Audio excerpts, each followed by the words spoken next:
सभी दोस्तों का एक बार फिर से स्वागत है आपके अपने YouTube चैनल एचपी एग्जाम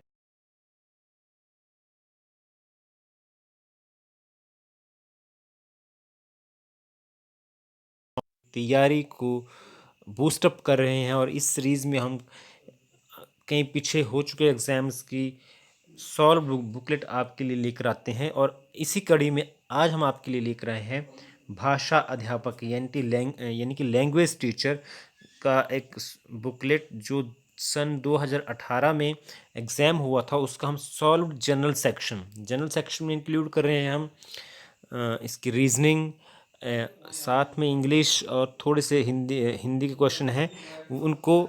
और ज़्यादातर हम सॉल्व करेंगे जो जनरल नॉलेज का सेक्शन होता है उसको। तो इस वीडियो को आप लास्ट तक ज़रूर देखिएगा, क्योंकि अभी एक सेशन चला हुआ है, एक सीज़न चला हुआ है एग्ज़ाम्स का। और इस सीज़न में बहुत संभावना रहती है कि क्वेश्चन जो है रिपीट हो रहे हैं। तो चलिए वीडियो की शुरुआत करते हैं। लेकिन शुरुआत करने से पहले एक बार फिर से मैं आपको कहूँगा कि वीडियो को अगर आप एक सीरियसली किसी एग्ज़ाम की तैयारी कर रहे हैं तभी देखें, अदरवाइज़ इस वीडियो को ना देखें। अगर आप टाइम पास के लिए इस चैनल पर आए हैं तो उसको आप ना देखें।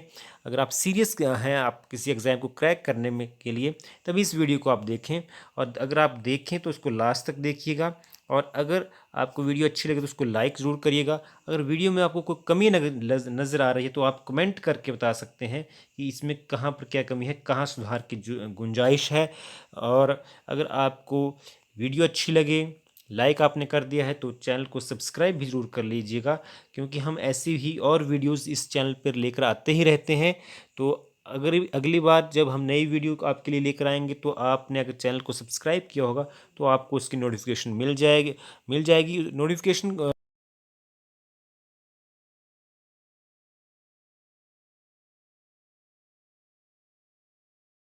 के। तो चलिए वीडियो की शुरुआत करते हैं। देखिए, इस बुकलेट का जो जनरल सेक्शन में मैंने क्वेश्चन लिया है वो सबसे पहले वो है साहित्य अकादमी के अध्यक्ष कौन हैं। तो ये 2018 का क्वेश्चन पेपर है और उसमें जो अध्यक्ष थे वो थे Chandrashekhar Kambar. Next question, under 19 cricket विश्व कप 2018 किस देश ने जीता, और ये जीता था भारत ने। अगला प्रश्न है, नेपाल के नए प्रधानमंत्री जो सन 2018 में बने हैं वो कौन थे। तो नेपाल के प्रधानमंत्री जो इसमें भी हैं वो भी हैं के P Sharma Oli. Next question है 124वां, नीति आयोग द्वारा 2018 में जारी स्वास्थ्य सूचकांक में बड़े राज्यों में किसे प्रथम स्थान प्राप्त हुआ है। तो 2018 में ये स्थान प्राप्त किया था केरला ने। अगला प्रश्न, कौन सा भारतीय तैराक फरवरी 2018 में ओशन 7 चैलेंज पूरा करने वाला दुनिया का सबसे युवा तैराक बन गया। और इस प्रश्न का सही आंसर है रोहन मोरे। अगला प्रश्न है, एक संख्या के 15वें भाग, 12वें भाग और 7वें भाग का योग 1353 है, तो संख्या कौन होगी। तो अगर आप इसको सॉल्व करेंगे तो संख्या जो आएगी वो आएगी 4620।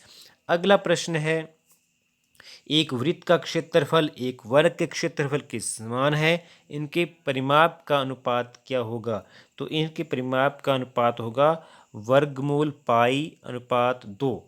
अगले प्रश्न की ओर चलें तो रीजनिंग का एक क्वेश्चन है, यदि रीजन को कोड नंबर जो है 5 है, बिलीव्ड का कोड नंबर 7 है, तो इसी पैटर्न में गवर्नमेंट का कोड नंबर क्या होगा। इस प्रश्न का सही उत्तर जो होगा वो होगा 9। और कैसे होगा, सिंपल सा है कि रीजन में कुल 6 अक्षर हैं और इसको ऐसे एक माइनस कर दिया तो कोड 5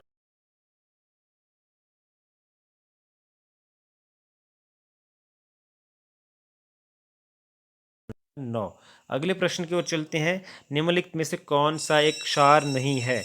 तो क्षार कौन सा नहीं है इनमें से, और सही आंसर आएगा इसका option D, C2H5OH। Next question की ओर मूव करें, क्वेश्चन नंबर है 130, शरीर में ताप नियंत्रण का केंद्र कौन है। तो शरीर में जो हमारे टेम्परेचर को रेगुलेट करता है वो होता है हमारा हाइपोथैलेमस। अगला प्रश्न है, इनमें से कौन शेष तीनों से भिन्न है। तो सबसे भिन्न देखिए इसमें क्या है, इसमें है भूतापीय ऊर्जा, जो कि एक अक्षय ऊर्जा का संसाधन आप मान सकते हैं, जबकि ये सभी चीज़ें जो हैं सेम है, जीवाश्म ईंधन से रिलेट करती हैं। अगला प्रश्न है कौन सा यौन संचरित रोग नहीं है? तो इसमें हेपेटाइटिस को छोड़ के सारे ही यौन संक्रमित संचरित रोग हैं, तो आंसर आएगा हेपेटाइटिस, यानी कि ऑप्शन बी। नेक्स्ट क्वेश्चन है क्वेश्चन नंबर 132 और 132वां प्रश्न है गैल्वेनाइजेशन विधि में लोहे को जंग से बचाने के लिए किसकी पतली परत चढ़ाई जाती है? तो इस प्रश्न का सही आंसर है गैल्वेनाइजेशन में परत चढ़ाई जाती है जिंक की। अगला प्रश्न 134वां तहकीक हिंद नामक पुस्तक किसने लिखी? तो तहकीक हिंद पुस्तक लिखी थी अल बरूनी ने। अगला प्रश्न है वैशेषिक दर्शन किससे संबंधित है? तो वैशेषिक दर्शन जो है संबंधित है कणाद से।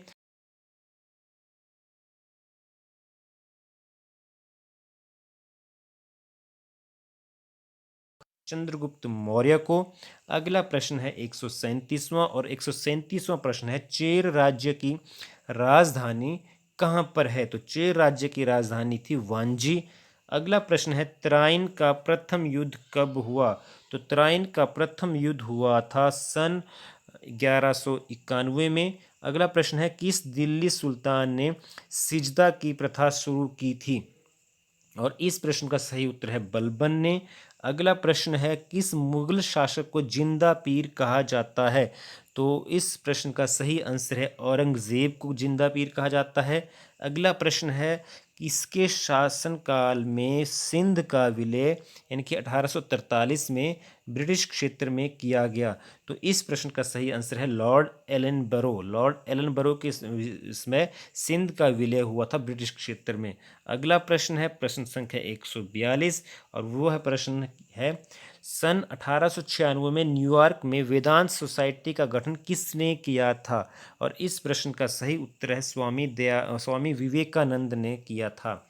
करो या मरो का नारा किसने दिया? अगला प्रश्न था और ये नारा दिया था महात्मा गांधी जी ने। अगला प्रश्न है 144वां प्रश्न सबसे अधिक चमकीला तारा कौन सा है? तो सबसे अधिक चमकीला तारा जो है वो है साइरस। अगला प्रश्न है प्रश्न संख्या 145 पृथ्वी का औसत घनत्व ग्राम प्रति घन सेंटीमीटर में कितना है? और इस प्रश्न का सही उत्तर है ऑप्शन बी 5.52। अगला प्रश्न है चूना पत्थर की रूपांतरित चट्टान कौन है? चूना पत्थर की रूपांतरित चट्टान है संगमरमर। और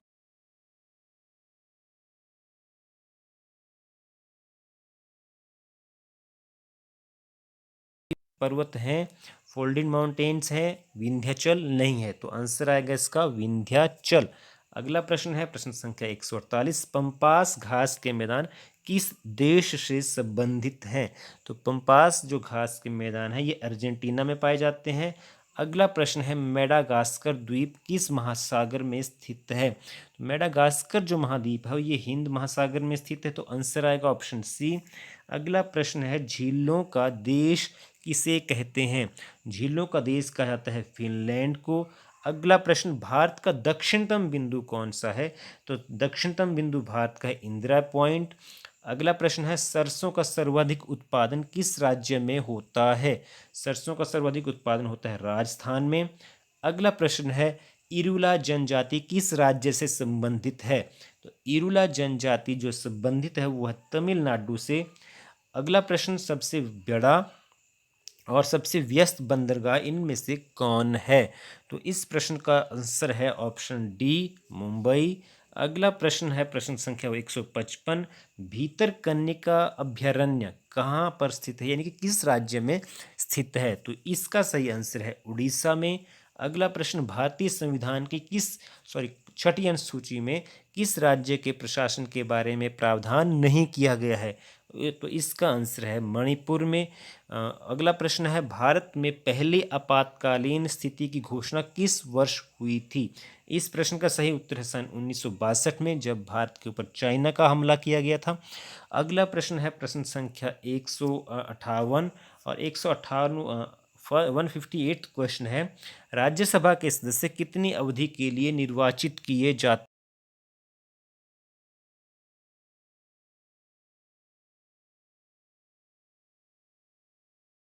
लोक अदालतों का गठन किया गया था?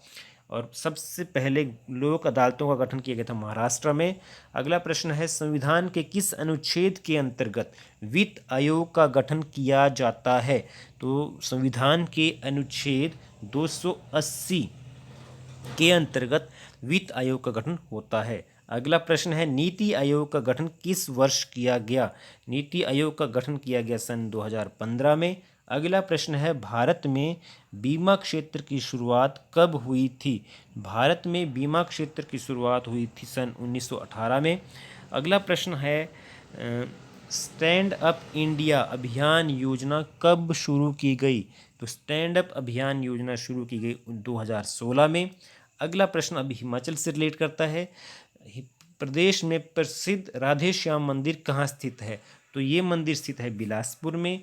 अगला प्रश्न, उदयपुर का पूर्व नाम, पहले क्या नाम था? उदयपुर लाहौल स्पीति में है और इसका पूर्व नाम जो था वो था मारकुल या मृकुल।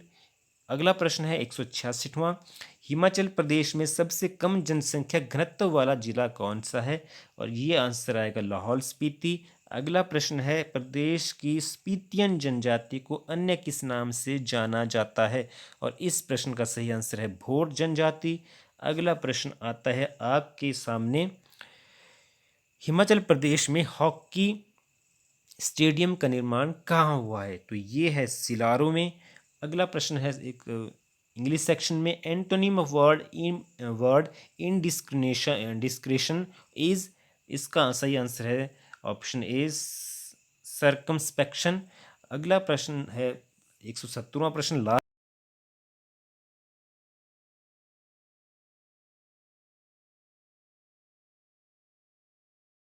ये बुकलेट, और ये बुकलेट थी एलटी एग्ज़ाम की, भाषा अध्यापक एग्ज़ाम की सन 2018 की, और उसका भी हमने सिर्फ जनरल नॉलेज का सेक्शन ही डिस्कस किया।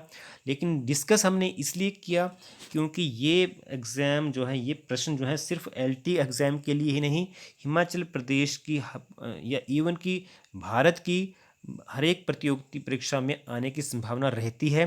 तो ये बहुत महत्वपूर्ण वीडियो है। उस लिहाज से अगर आप तैयारी कर रहे हैं किसी एग्ज़ाम की, तो उम्मीद है ये वीडियो आपको अच्छी लगी होगी। अगर आपको अच्छी लगे तो इसको आप फ्रेंड्स लाइक ज़रूर करिएगा, और अगर अभी तक आपने हमारे चैनल को सब्सक्राइब नहीं किया तो इसको सब्सक्राइब भी ज़रूर कर लीजिएगा, ताकि आने वाली वीडियोस आपके पास आसानी से पहुंच सकें।